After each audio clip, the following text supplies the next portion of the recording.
What about speaking of 2000s artists? Yeah. That was weird. That was fucking I should have done that. What about, That was good. What about the Billboard, dude? Yeah, we're going to do it right now. That's what we're getting to. Yeah. Bottom of the Billboard is a segment that we do where every week we recommend a song to be reviewed and see if it makes it on our Spotify playlist, which is called Bottom of the Billboard, so go check it out. Typically, Billy and I don't agree on anything musically, if you haven't been able to tell by this point. And the past like 3 we have. Yeah, it's been weird. Yeah. Yeah. We're melding. Yeah, well, don't make it weird. So We're docking. Okay.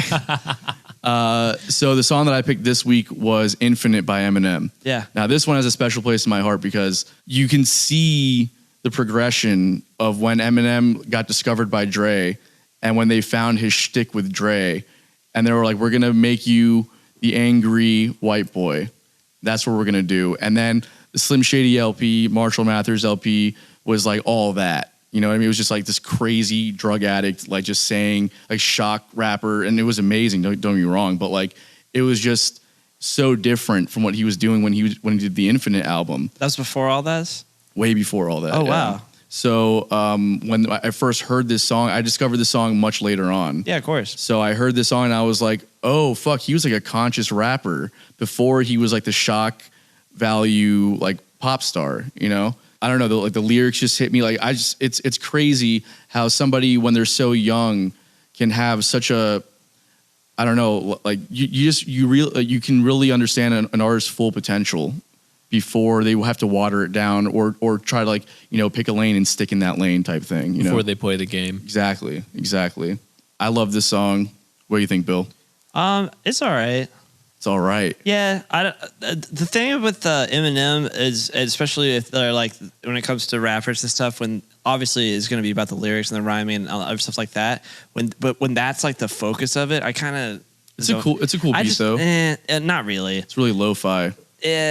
I get it, and now that I knew, because it sounded like to me, like you said, Eminem went through this phase where all I saw of him was him being like crazy, and then he started doing like serious stuff later on and everything like that, and so that's what I thought this was from, but it's not. You said it's like before all this, and so he was doing this from the get go. Yeah, I don't especially like it that much because it's just him yelling at you the whole kind of like Tupac does, just yell at you the whole time. Can we pull the lyrics up real quick? I'm sure the lyrics are great, and it's like he's a damn genius too. The way that he constructs phrases and rhyme schemes and stuff like that. There's nothing wrong with it. I don't know. It's not my kind of go-to. I feel you. Hip hop or whatever. I like more of the conscious hip hop, but not trying to like just scream at you. That's not what did you listen to the same song? Yeah, I listened to it 3 times. Can I say this? And it's going to be super apart. It's too much rhyming. He does.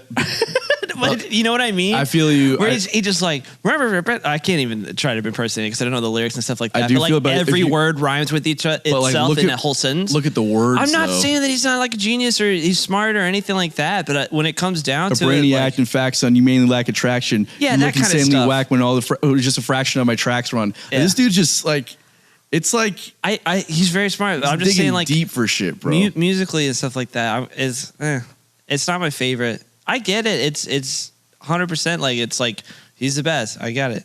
But at the same time, I don't know. I would never listen to it. I just never really liked Eminem very much so. Mm-hmm. But I mean, like it's just insane, bro. Like to put words together like that. Obviously, the chorus is just dope as fuck. You heard of Hell I Was Sent From It. You know what I mean? Yeah, I couldn't understand. That's the other thing too is I've got that weird disorder where I just listen to the music and I can never remember lyrics to like save my life. Like even my favorite song, like I'll get it wrong every time. So I don't even know what he's really saying. I'm infinite. You heard of hell when I was sent from it. I went to it serving a sentence for murdering instruments, but now I'm about to repent from it because when I hear the beat, I'm tempted to make another attempt at it. I'm infinite. Yeah, that's fucking dope, bro. He was like 24 years old when he wrote that shit. Yeah, you know what I mean? Also, kind of like quite of a bold lyrical framing setup because it's all A phrasing. Right. No B, no C. Yeah. People get obsessed with like, oh, you've already used A twice. Like you can't use A again. He sticks to that thing like the entire song. I know. Yeah. It's just like, he's like, fuck it. Like, let's do this. Yeah. That's probably why I don't like it. I think it's really cool to do that. And to even do that, the entire song is like super hard thing to do. But me like listening to it, You're not a lyrics guy. What are the Prince of Vienna say and Amadeus? It's like there's only so many notes a person can hear in one night, and that's how I feel about it. What do you think? Yeah, so I did. Usually, like when I listen to tracks, I have to do it a couple of times because my brain, especially as of the past couple of years, my brain frankly goes even beneath the musical part of it. Like I guess Aaron Copland calls it the Shirley musical plane. I go underneath that, unfortunately, too quick, and I now even just hear like I'm listening to like vocal tones, effects. Like the first thing I noticed was like, oh man, they're using that spot delay like very sparingly, like on the end of each phrase, it's like a little bit. Oh yeah. And it's like real thin too. Right. It's like just like a little telephone effect delay for like 2 repeats max. And it's very subtly used. Like it's only at the end of some phrases, not every phrase either. And it's kind of random, which again shows like it was definitely done on a console at that fact. Yeah. So it's like they were sitting there being like, here, right. jump it up, here, right. jump it up. Oh, that's tight. We got to do it again. You messed up. Let's do it again. So right. it's like you're being conservative as possible with that. But they were still kind of bold with it, which I appreciated.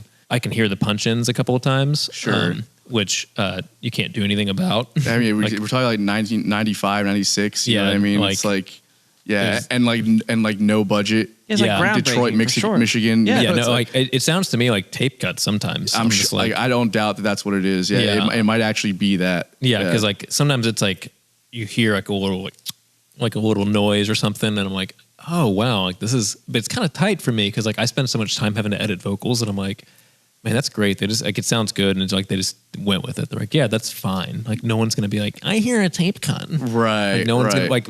Nowadays that would be all like everyone would like harp on them for it, you know. But like back then it was like, no, we're not hearing that. We don't care about that. But so after I got past the production aspect of it, and I listened to it on like the musical plane, the first thing that struck out to me was that like I think it's a voice maybe that's like it sounds like a pad / voice. It's like upper register, and it every chorus it drops in there, and that chord progression, which I think is like a 4 major 7 to that 6 to a 1/3 maybe.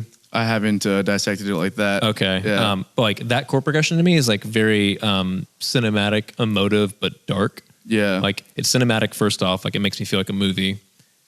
It's very like I felt an emotional response to it, and it was like a dark response to it. It was like an aggressive, but like, yeah, it was like a before, like not a fight scene in the movie, but like before like a big moment in a movie that's tense. Either third or fourth time listening through it, I pulled up the lyrics and like read along as it was going through, which I find it always funny when like the ad libs at the front of the track are also in the lyrics. Cause like, I know from experience, it's just like, that's crazy for this one. Half-assed stuff that's like tossed in there. Like, I need to do an ad lib track. And it's like, yeah. 904. Shit.